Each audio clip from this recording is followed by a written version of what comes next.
Pediatric dental coach extraordinaire with me, Miss Becky Moser. So I can't wait for y'all to learn more about her, and she's going to give us some tips and tricks and tools and solutions and resources, everything we need. Now, a lot of information about pediatric dental practices, how to help them run, how to address some of the main issues happening in dentistry today as it pertains to pediatric practices. Okay. Becky, will you tell us a little bit about yourself? Yeah, you bet. Thanks for having me today, Mary. Yeah. I appreciate it. So my name is Becky Moser. I own Once Upon a Practice. It's a coaching business for pediatric dental offices. That's my specialty. That's my niche. And I absolutely love it. I started working, 22 years ago in pediatrics, and fell in love with everything pedo, with the personality of the dentist, the assistants, the environment, the patients that come in. And after 15 years of being in an office, I wanted to help more. So my background was in insurance, business, finance, and I wanted to help more dentists. So after 15 years of being an employee, I opened up Once Upon a Practice to help coach and work with pediatric teams. Yeah. Good.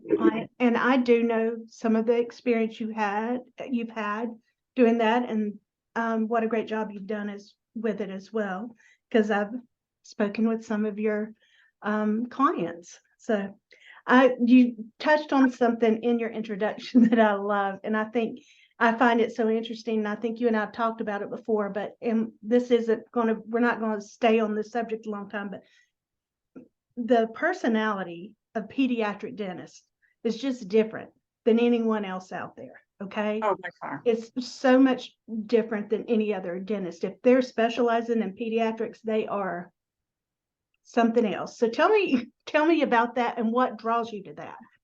Yeah, I can pick a pediatric dentist out of a crowd, one out of 1,000. I could. It's even their body language, their personality when they start to talk, when they deal with patients, young patients all day long. Their communication style is different. The way that they hold themselves.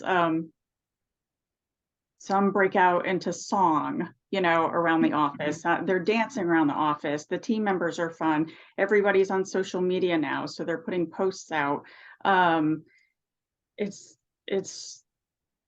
a blast to work with them, truly. Like, I love going into offices, working with teams, and being part of that. If anything, I miss being in the office that much to have the environment and be around the dentists that have those personalities that make it pleasant for these kids to come in, have great visits, and leave happy.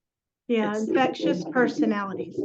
Yeah, it's remarkable. I think and they try to, a lot of them, they'll come up with jokes, or they'll have kind of everything in their back pocket. Basically, they'll do magic tricks, and it's constantly changing.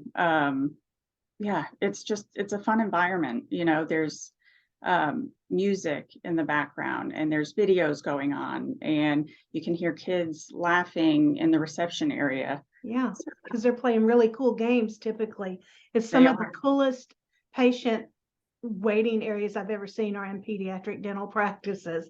They're super cool. So I just wanted to touch on that a little bit, because I find that so interesting. Most people in dentistry outside of pediatrics would rather do anything except pediatrics. I've heard it said life's too short to work on kids' teeth. Yeah. Because it will drain you if it's not something you're passionate about. So kudos to anybody who loves it. I've been clinical, and I can tell you it's stressful for me. But sure, people like you that take unique, I love it. So I think oral surgeons on the other end are like how do I put it? The plastic surgeons of dentistry or something. It's another area. It's just so interesting, the different personalities I think that the specialties have. But pediatrics, there's something else. Yeah, no doubt. They I've heard the same thing, that Life's too You know, short. like, yeah, life's too short. Like they'll take anything general, any other specialty, except pedo. If, you know, graduating dentists, they're looking for jobs. They don't, if that's not their thing, they don't want it. They don't want to touch it. You know, it's That's so okay. true. Keep moving because we'll find the right one that fits the team that works with a practice, and then the pieces come together. Right. And you know, that's interesting too. And people talking about specialties, are they going by the wayside? Which I don't think they are, by the way. I think some are growing where others are kind of maybe leveling out, but I would say pediatrics has to be the fastest growing specialty there is, as far as practices have patients waiting and waiting to get in. So Yeah, most definitely. And I am a firm believer in specialists, be it an oral surgeon for my daughter to have her wisdom teeth taken out, my kid's going to see a pediatric dentist.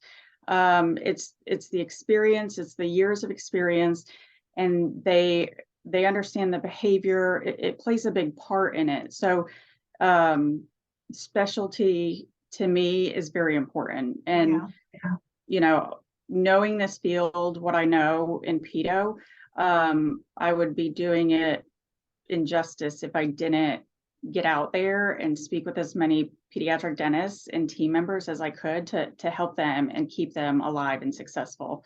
good point. All right, so let me ask you a couple of things that I think are really important things that are going on in dentistry today. And I do know that one of the main issues dental practices in general have, and pediatric dentists as well, have is employee retention right now. And I know you're witnessing it too. But what I wondered is, are you seeing anything out there that, I don't, for lack of better terms, a magic bullet, something that someone is doing that's helping them keep their employees versus what somebody else is doing and they're losing? I mean, do you have any tips for us there? Yeah, so if you're bringing a new employee in, be open to having an interview process. What does that look like? Have 1 or 2 phone calls with them, bring them in to meet with you and have an interview. You know, allow that candidate to go out to lunch with everybody. Relationship is such a big part of this that if you don't find the right fit, it doesn't matter how good their skills are, it's not, you're going to have turnover after turnover. So making sure relationships are really good, investing in that person. And then when they come on board, invest in their training. You owe it to them. You owe it to the success of your practice. Invest in their training. This is what I see a lot. Oh, we've hired a new team member. Team member comes in and they're supposed to be training that day. And it's like, okay, yeah, sit beside me. You'll just be able to listen. And then, you know, that person answers the phone, the employee answers the phone. And this person, the new employee, is supposed to just be observing, right? Just kind of taking notes, how things go, the flow. Well, it gets busy. And then it's like, go ahead and answer that. Go ahead and answer the call. Well, they don't have training. They don't know how to answer it. Do I say my name? Do I not say my name? How do I answer it with a practice name? Do I use the doctor's name? They want to, you know, then it's like they want to make an appointment. What do I do? So there's little training that's going into them, and it's because they're busy. These teams are busy. So look into finding somebody that can train. I can train. I can get somebody up to speed in a couple phone calls. I would say 4 phone calls, you know, over the course of a month, 2 months, and the material that I could provide, I can get them up to speed if they'd have worked in an office for 6 months. Right? Like that's huge. If you can advance somebody. So you're saying that, and do you do any of this over Zoom or like video too? Because I know seeing each other's helpful. So you're saying that in 2 to 4 meetings, phone calls and whatever, with an employee, you can get them up to speed as if they had been working there for 6 months. Easy. Yes. Oh, wow. That's impressive. Hire the personality, train the skill. If you have somebody that's willing and friendly and gets along well with others, they're going to do well. If you provide them the support that they need for training, they're going to succeed. So yeah, 4 to 6 phone calls, and I've already got them answering, rescheduling, looking up appointments, making confirmations, working the recall list. Yeah, you bet. All right, okay, so that's admin we're talking about. As a team altogether, and I know your focus is admin front, but as a team altogether, what are you seeing dental practices out there doing that's just making the team feel like a team? You know, to me, you're an employee when you're hired. You become a team member when you start having each other's back, you know. Mhm. That's what truly a team is. I think team is thrown away around way too much. And I know it's an encouraging word, come join our team, but really, are you a member of the team? You know? So Yeah, not if there's not an onboarding process. You just are a stepchild brought in, and hopefully you'll make a connection and become part of it. But there's no like welcoming mat for new employees coming in, let's get to know you, let's learn a little bit about one another. How can I help you? well, let me ask you Understanding. this. So that's a very good point. Another thing I'm seeing, and I'm sure you are too, is practices talking about they have people say they want to come in and interview and they're no showing for the interviews. Okay. I have a question about that. Is there something that could be done differently in the initial communication with a potential employee that can make them more interested in showing up for the actual interview? Somebody that's going to make something's going to make you stand out. And some would say, well, if they're not going to show up, I don't want to hire them. Well, of course you don't. But if they've got 5 different people to interview with and you've made the worst impression, you think they're going to, you know, yeah. No, So it's is going there to continue to something happen. different that can be done on the front end, in your opinion? Yeah, I think just being transparent as to what the office is. I don't want to bring an employee in to a practice that's not a good fit. It's going to be a waste of time for them, for us, all of it, interruption in the front office, clinical team. So sell yourself, sell your practice, put yourself out there, what it is, why do they want to work with you? Why should everyone want to work with you? The clients that I work with, Oh, I love that. yeah, like this is what I tell them, like, if you love your kids, this is the office you need to bring them to, right? Like that's the mindset that I want my clients to have. Like the kids out there within driving distance, even an hour, 2 hours, like if you love your children, this is where you bring them, And right? you want the employees, the team, Please. to feel that way about the practice in which they're working. Yeah. Yeah, Right. it makes a big impact. So yes, you want the right fit, you want to eliminate anything or shut down any second doubt that this person might be having. So sell yourself, tell them we'll have training for you. We do have an onboarding process. We allow you X amount of time, to reach goals, have clear expectations, the door's always open for management. If you have questions, we want you to feel comfortable enough to ask. Have a buddy system. If you're I bringing a new love that. patient, yeah, why But not? that Like, some of that's more than you would put in an ad, especially when you're paying by the word. But I know what you're saying. You've got to sell yourself. You've got to say that you have a fantastic team, not just looking for a front desk administrator for pediatric dental office, hours Monday through Thursday, 8 to 5, Friday, 8 to noon, yeah, holiday pay. Call this number, or it does need more personality, and especially pediatric dental practices, because yeah, again, it takes a special personality to, not just for the dentist, but employees as well. you bet. And I'll tell you, it's important to match the office manager well with the dentist, because where the dentist may be weak in discussions about pricing or Yeah. being strong, having a strong personality to say, okay, employees should not have done that. That goes against policy, and following through with a verbal or a write-up. Sometimes they don't, and a lot of that, it doesn't get corrected within the office, right? And then when things continue, it's blurry, staff doesn't really understand their roles, they're making mistakes, this was accepted here, so then they follow it. So if you can find you know, the right personality who can be the lead or the assistant manager or the manager for the practice that complements the dentist well, you know, that's a huge start. So in your ad, when you're placing your ads, it's important, you know who it is you're trying to attract. If you need somebody with leadership skills, you know, can also be pleasant, you know, face of the practice, that all has to go into the ads. If you're looking for somebody that is just the face of the practice to answer phones and schedule, you know, You need to put that, right? you got to have it in there, you know, and then when those people are interested enough after reading the ad, they're going to call the office, and that's when you sell it. You know, if they come in for the interview and after meeting them, you know, they don't fit the part, or, you know, maybe their references don't check out, or you do a background check, whatever, you can at least decline it, but at least you got that one person to show up, and that gives you the best chance of finding the right team member. I have a question. Do you, and I know we're getting further into this subject, but what's your opinion on doing the initial interview via Zoom? Here's the thing.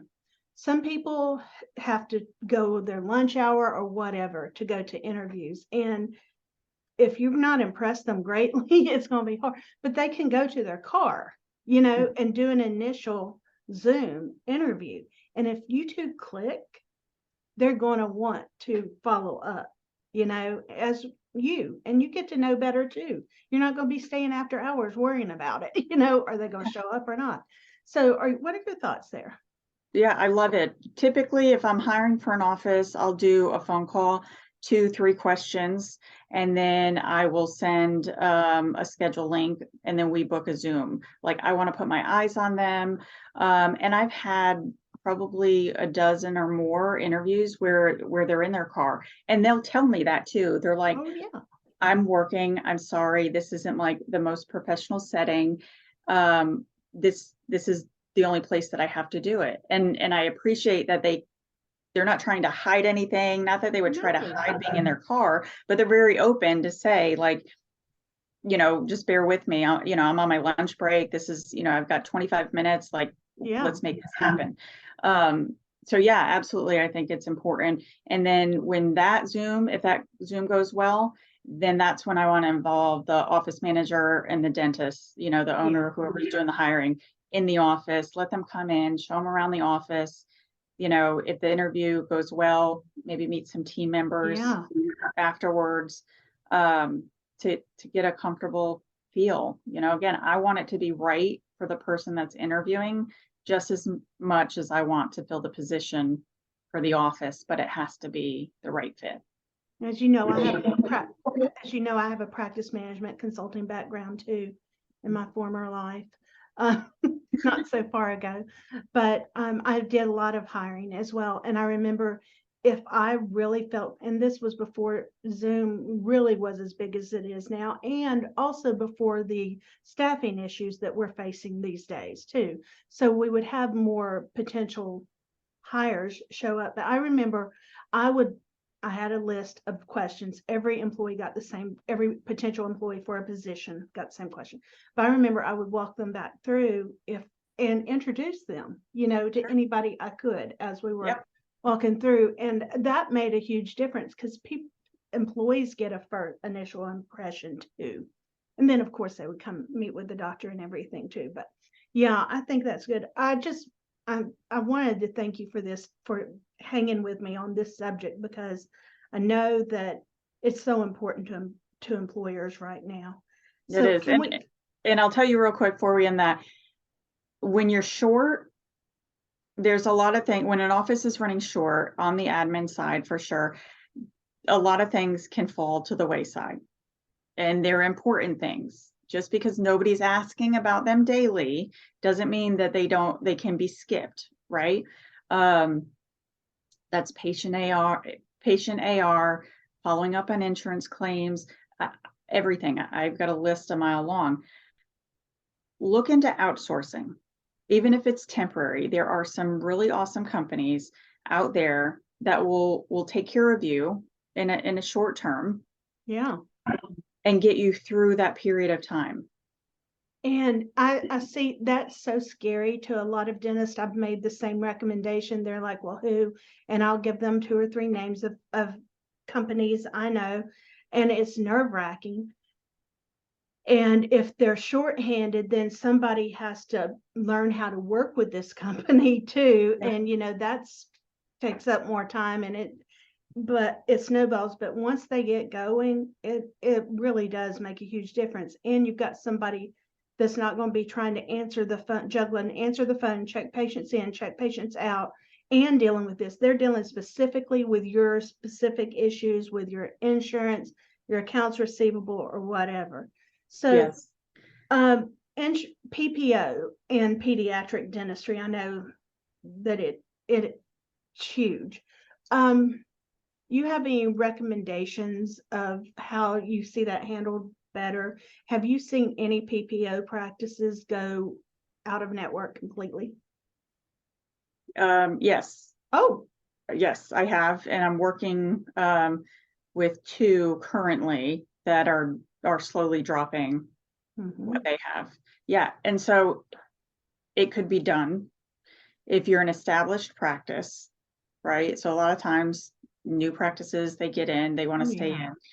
I would say minimum, what I see, minimum, they're in network for about 5 years, and then they've got an established patient base, right? And so they're ready to start make dropping the ones that don't pay as well, or that they feel like they really have to do everything in the world to actually finally get paid. Yep, Um, absolutely. and that costs them employee time, especially if they're not outsourcing. I can't even imagine. So, and are there certain reports? I know we had talked about end of day reports, but are there certain reports, because I want to keep us in our time frame here, what are what reports for the end of the day that you find essential that have to be run daily? Yes, so your day sheet. So a lot of the times I'll work with practices and they don't have what I call end of day. That's what they say. Well, what is that? So Yeah. end of day, it's a process that's put in place to make sure everything that there's a check and balance, that 1 + 1 at the end of the day still equals 2. Yeah. And so end of day would be pulling your day sheet in your software, which would show your production, right? You want to have your clinical team put their eyes on the production report and make sure that the patients that they saw, the services are actually billed out for, right? How many times do they go back and they're like, oh, 6 months ago we did do bite wings. There's a report you can pull for that, services that are completed, not walked out. That should be done every day, maybe 2-3 times a week if it's busy, to catch those. So you want to pull your day sheet, show your production, have your eyes on that, your collection report, how much was brought in, and then also what's left behind too, which ends up being a big problem even on the accounting end when the doctor's trying to reconcile books, is if you've got a system in place for credit card processing, you swipe the card, put in the amount, let's say $55, but it never gets posted to the patient's account. That is a problem. So at the end of every day, and I'll hear offices say like, oh, our credit card machine settles on its own at 10 p.m. Well, that's great, but you can go ahead and manually settle it. And before you even settle it, go ahead and pull those processing reports to see how much has been processed that day on your credit card, and then pull your deposit report. Yeah. and see if those 2 match, like credit card $680, credit card $680. And if they don't, then take this amount, subtract this amount. Is the difference any of those cards? Did one not get posted to a patient account? That happens a lot. That happens often. So go ahead and run. So what I would suggest is, pull a batch processing report on your credit card terminal when you come back from lunch, and total up the credit cards that you have in your drawer, right? Or from the receipt, the deposit slip, and compare the two. And then like If they balance, then you're good before lunch. So you're looking at a smaller window between the hours of, 2 and 4:30. When it's the end of the day, you want to go home and you're out. You're looking at 2.5 hours of trying to find something out of balance as opposed to an 8-hour day. Yeah. So, your checks should match what's going into the bank, personal checks, your cash payments should match what's been posted, how much cash you have in your drawer, and don't just allow your credit card machine to process and on its own at 10 p.m. Go ahead and run the report, before you settle it, run the report, make sure you balance, and then close it out and attach everything at the end. So important. There's so many offices that don't have this in place. Parents will call in because they get a statement. There's, well, I paid when I was in the office, and they're digging through like, how do I find if they actually paid? How do I find this credit card slip? So it happens a lot. Yeah, it does. Oh my gosh. Well, Becky, thank you so much for being here with us. I always learn a lot from you, and I really appreciate it. And I know that the people who watch this are going to appreciate it too and learn. How can folks out there get in touch with you? Yeah, if you they bet. So want to talk to you? Once Upon a Practice is my business name. You can send me an email at Becky@OnceUponAPractice. My phone number 478-832-1959. Yeah, and you can go online to my website also, onceuponapractice.com, and schedule a consultation there with the link that's on that too. And I will try to have something at the end of this video with that information on it. So Excellent. But thank you so much for being here. I love you, friend. Thanks, Mary. Love you too. All right.